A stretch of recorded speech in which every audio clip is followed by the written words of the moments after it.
Today I give an introduction to crowdfunding with some best practices. With crowdfunding, it is possible to raise funding but also build a strong fan base of supporters. Some companies use crowdfunding to strengthen their relationship with existing customers and fans, while other companies use crowdfunding as a way to build a community.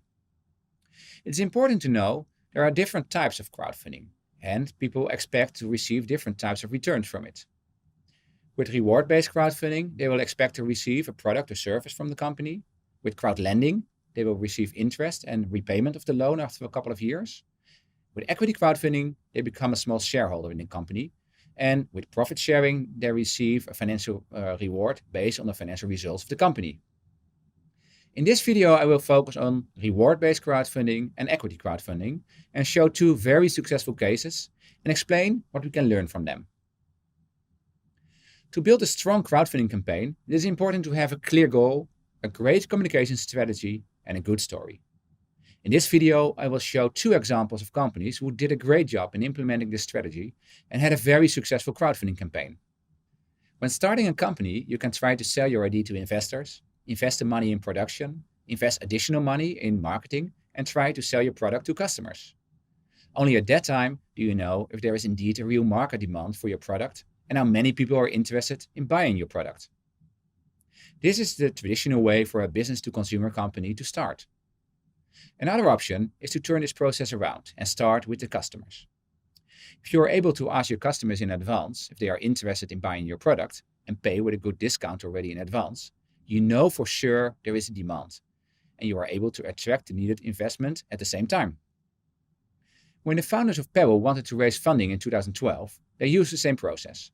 They invented and created a prototype of a smartwatch that could be programmed with different apps. None of the large IT companies developed that already at that time, so they were really innovative.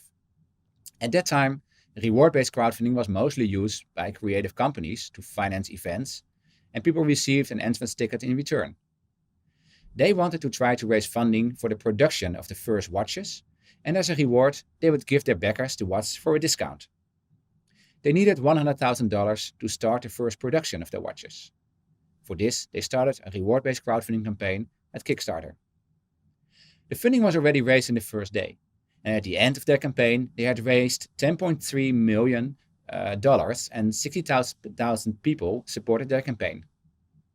It was a huge success, and they knew they should upgrade their plans. So, why was this project so successful? To start, their pitch was really clear. They developed a prototype and had invested a lot of effort in creating promotional material to explain their product. The reward was also simple. For everyone who backed their product, they would send out one or more of these watches.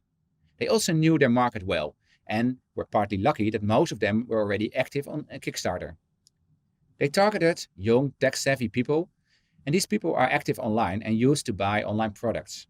So with free publicity through tech blogs, they reach a lot of people who are willing to invest. Finally, they made a smart move by ensuring that their first target amount of $100,000 was quickly reached. This provided trust for future backers, but also created a lot of free publicity about the project. And at that time, it was by far the largest and most successful crowdfunding campaign worldwide. For this company, it was not a one-hit wonder. With the introduction of another watch in 2015, they pre-launched it again through Kickstarter. And during that campaign, they were able to use the previous fan base to reach out to even more people. And at the end of that campaign, they raised more than $20 million and 70,000 people backed their product.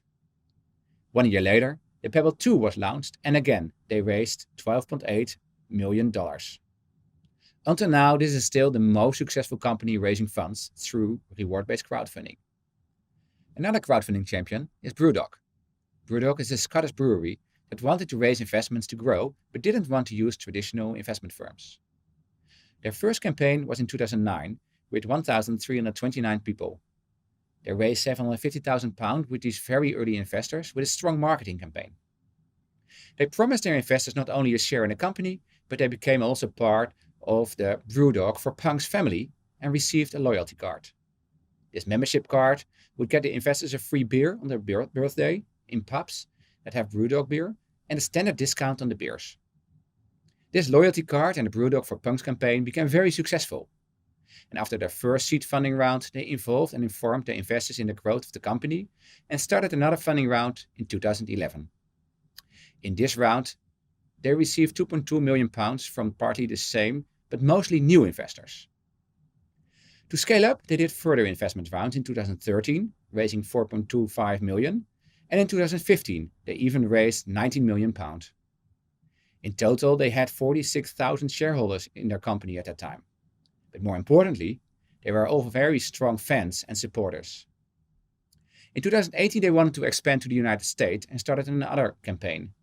They raised over £25 million from 90,000 investors, one of the largest crowdfunding campaigns in the United States. They will open a beer hotel and a number of bars in the United States. This is a great example of a company that is using an equity crowdfunding campaign for expansion and growth.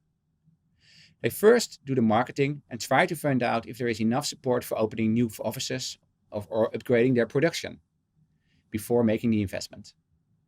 For their next expansion to Australia, they again plan a new crowdfunding round. By the way, it was also a very successful investment for the crowd investors.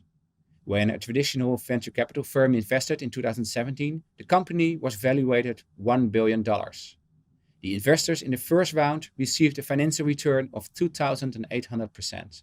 And even the investors in the latest round, 1 year before the venture capital investment, received a 177% return.